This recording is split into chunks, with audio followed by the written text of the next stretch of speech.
Hello everyone, welcome to Lucid Study. आज के इस वीडियो में हम पार्लियामेंट्री स्टैंडिंग कमेटी के बारे में जानेंगे। तो आपने अक्सर न्यूज़ में स्टैंडिंग कमेटी का नाम सुना होगा।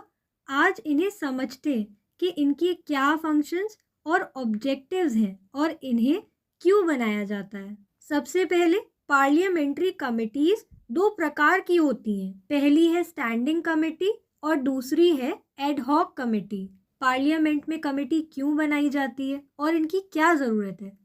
इंडियन पार्लियामेंट में देश भर के हर कोने के मसलों पर बातचीत और उनके लिए फैसले लिए जाते हैं और पूरे देश को इंडियन पार्लियामेंट चलाता है एंड यहाँ पर देश के लिए लॉज और पॉलिसीज बनाई जाती हैं। ऑल इन ऑल यहाँ पर बहुत काम होता है। इस काम को आसान करने के लिए गवर्नमेंट के पास कमिटीज होती हैं। सबसे पहले समझते हैं स्टैंडिंग कमिटीज क्या होती हैं। इंडियन पार्लियामेंट में हर डिपार्टमेंट की अपनी एक कमेटी होती है। इंडियन पार्लियामेंट के पास डिपार्टमेंट्स हैं मिनिस्ट्रीज के फॉर्म में। For example coal and steel ministry, finance, external affairs, defence, information technology and many मोर।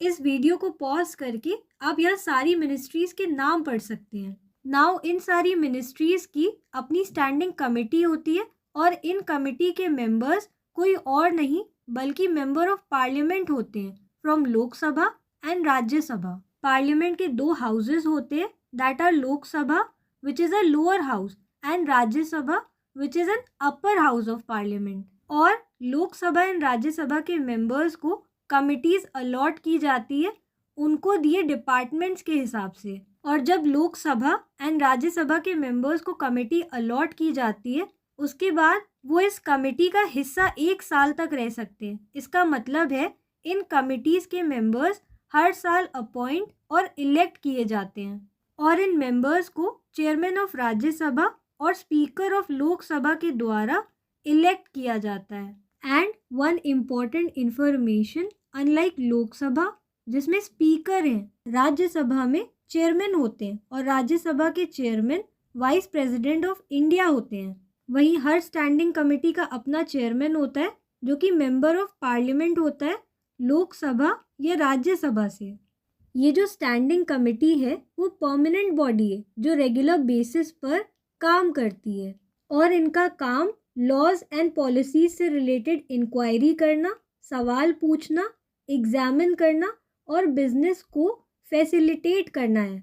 साथ ही स्टैंडिंग कमिटीज बिल्स रिकमेंड कर सकती हैं और उन पर फंडिंग लेवल भी सेट कर सकती हैं। ये वेरियस एजेंसीज पर नज़र रखती हैं कि वो क्या काम कर रही है और ठीक से कर रही हैं या नहीं। Now let's talk about the second type of committee, that is ad hoc committee. Ad hoc शब्द का अर्थ है क्रिएटेड और done for a particular purpose as necessary.